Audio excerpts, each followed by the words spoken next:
Hey Internet, it's RJ. Welcome back. Thanks for tuning into the show today. Now, today's episode, we're going to talk about a credit card feature or partnership between credit card issuers and large retailers like an Amazon and a PayPal. That is shopping or paying with credit card points at checkout. Not necessarily a new feature, but it's on my radar now, and I'll tell you why, and of course, what it is, how it works, and when it makes sense and when you should consider it. So, of course, if that sounds interesting to you, then go ahead, press the subscribe button, and let's get to work. Now, as we said, I present myself as an expert, but I must be honest, and of course this shopping or paying with points is not a new credit card feature. You probably all heard about it before, but as I said, I've ignored this for quite some time, and we'll talk about all that as we go in the use case that I now use it and apply it for. So, but if you are new here and you're like me and you have ignored it, what is it? Well, again, we're going to focus specifically on Amazon and PayPal, but these two large retailers or marketplaces have integration partnerships with certain credit card issuers that basically allow you to add your credit card in a certain way. Then when you're going through checkout, you can actually pay with your points on your credit card. Now, again, that's not necessarily like revolutionary. It's been around for quite some time, but it can be helpful, or it could potentially cost you some more reward points, and we're going to break all that down. But really, that's what they mean when they say, hey, you can shop or pay with your points. So how it works is pretty simple. Both of these retailers we're talking about have links, specific links that you go to, and you can see the cards that they have in common or that you can use. We'll cover that in a second. And you have to register each individual card. So for me, I'm using US Bank. So you have to go in, you'll see I can put my US Bank credit card information there. Then additionally, you also have to add it to your wallet, I believe. That's how I had to do it anyways. It didn't like auto-populate. So originally I tried to go into my Amazon wallet, add my US Bank Triple Cash to my account, and it was just like a generic credit card. It didn't show me my rewards points. And then I went to this link, registered that card, and then the next time I was in checkout, it actually showed the card art for the Triple Cash and showed my rewards points balance. So I think that's a key feature of it. You got to register it, and then you can do it. Some card issuers actually market this. Amazon's or American Express is always sending you like, hey, use your MR points here, which we know is not the best use of points, and we'll talk about why. So really, that's what it is. That you do that, and then you have access to use your points and apply your points to a specific transaction at checkout. Now, so we've taken a look at this. We said Amazon and PayPal. So if you take a look at it, this is who Amazon works with. So of course at the top you have the obvious choices. Your Amazon credit cards will always auto be linked. Mine is. I didn't have to do anything. Then of course they have Amex, Cap One, Discover, Citi, Chase, Hilton. Weirdly enough, so Hilton actual points, HSBC, Bilt, Wings, Bank of America, US Bank, Elan, Mercury, and I've never heard of Mercury, and You Choose Rewards. Never heard of that one either. So those are the issuers that work with Amazon, and then PayPal has it as well. Not nearly as big of a list, but you can see some major players here. A lot of the same, except they pick up Wells Fargo. I don't know what Scorecard is, but again, it does help to know. So those are the ones that you can do this with currently, which is the majority of the major players. So again, this is pretty straightforward, and we know how to do it now. Those links will be down below for you. But why would you want to do this? Well, I did this specifically for US Bank, and a lot of issuers, not a lot, but some issuers like a US Bank have redemption restrictions on your points. So by that, US Bank says you have to redeem in increments of $25 for points. It's 2,500 points.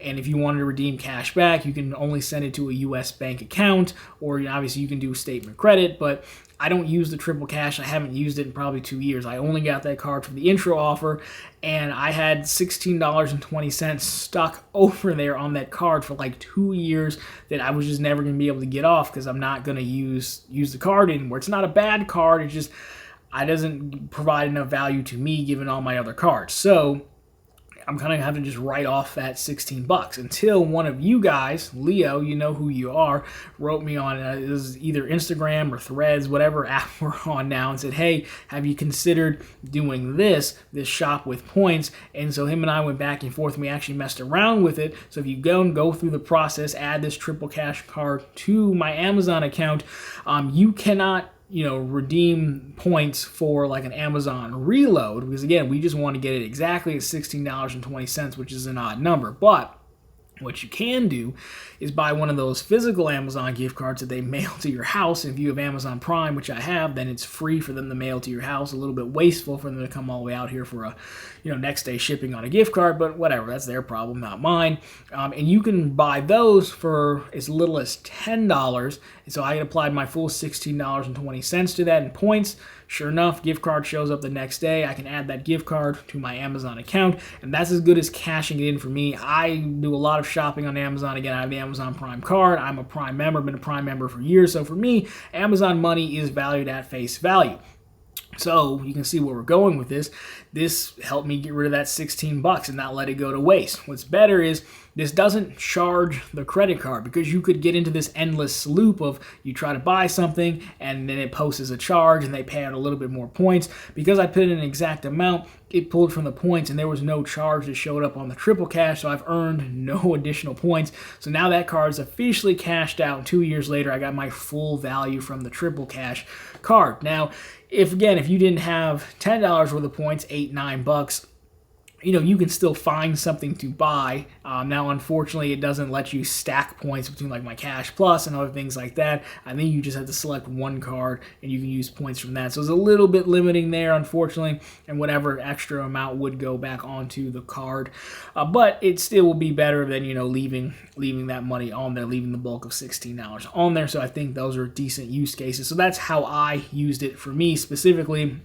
Really saved me, and it's really a big deal because, again, it's not a new feature, but I now look at U.S. bank cards in a new light because I had written off more U.S. bank cards. I have the Cash Plus, I have the Triple Cash, I got the leverage card, but I written them off for keeper cards because of their redemption restrictions that are very annoying, and I don't like to support companies that annoy me. But if I can do this, then that's an easier way to cash out every year at face value, and I'm happy that puts U.S. bank cards back in play for me. Now, I'll give you two other ones that could be important. So we go through the list here. You wouldn't want to do this on every single card they offer. Well, you could, but you'd be, losing money in my opinion. So maybe you just quickly run through the list. You'd never want to do this with the Amazon cards on Amazon, because Amazon gives you 5x back at Amazon, and you could just earn 5 points back and then cash out those points, regularly. Same with membership reward points. Redeeming membership reward points this way is not going to give you the full value. Now, sometimes they do run deals where you can, use one MR point and get a discount. That's fine. Chase, no. City, no. And the reason I'm saying no is because you can those points currencies are a lot less restrictive, so it'd be better off to use your credit card on the thing you want, earn the points, and just cash out how you want. But Built Rewards would be good, because Built Rewards is largely, it's a really good, I like the card, I don't have it, but I like it, but it's a travel card. You can't really cash out the points. This could allow you to cash out the points. Elan is a big one. A lot of people ask me why I'm not higher on the Max Cash Rewards card, which is basically just clone cards of the U.S. Bank Cash Plus card. Well, because they have the same redemption restrictions as U.S. Bank, and I don't want that many redemption restrictions in my life. But Elan Financial Services is on here, which means you could now go get all your Max Cash Rewards cards and have an easy cash out if, again, you play cash back. But if you're going after those cards, it stands to reason you play cash back game. So you can kind of see the value here. Again, I would just save this for cash outs that are trickier. Again, we covered it, but Chase, there's no need to, because there's no limit. Citi fixed there, so there's no need to. You might as well pay with a double cash, get 2 points, and then cash them out how you see fit. So that's really how I would summarize the use of pay with points. Yes, the banks and the stores do it because it's more convenient. It removes a barrier of entry. You feel like you're just easier access to your points. But just look at it. You know the redemption rules of your cards and the cards on screen here, or the cards that they partner with. If there's restrictions like U.S. Bank and you're trying to cash out that last little bit, I think this is a viable strategy. If not, and the points currency is flexible and you can redeem how you want, then just pay with your card and then redeem the points how you want, even as a statement credit. You do better that way. But that is why I now have a new outlook on the shopping or paying with points. It definitely came in handy for me. I'm greatly appreciative that people sent this to me, and I can now say I'm getting full value out of those U.S. Bank cards. Again, I just picked up a leverage card for an intro offer, so I'm sure I'm going to have to do this again. So that's going to do it for this one, guys. So of course, if you liked it, drop me a thumbs up down below. If you found it particularly interesting, consider subscribing to the channel. Again, we're posting content just like this every single week, and of course, right back every Sunday with all the news you can use in the week that was in credit and finance. And of course, every single day over on profitablecontent.com, where we have the latest news stories, credit card offers, and bank bonuses. Perfect way to get a new card and try this out. So of course, let me know down below what you think about this. Do you already use this? Am I that late to the party? Love to get your thoughts on that. You can laugh at me all you want.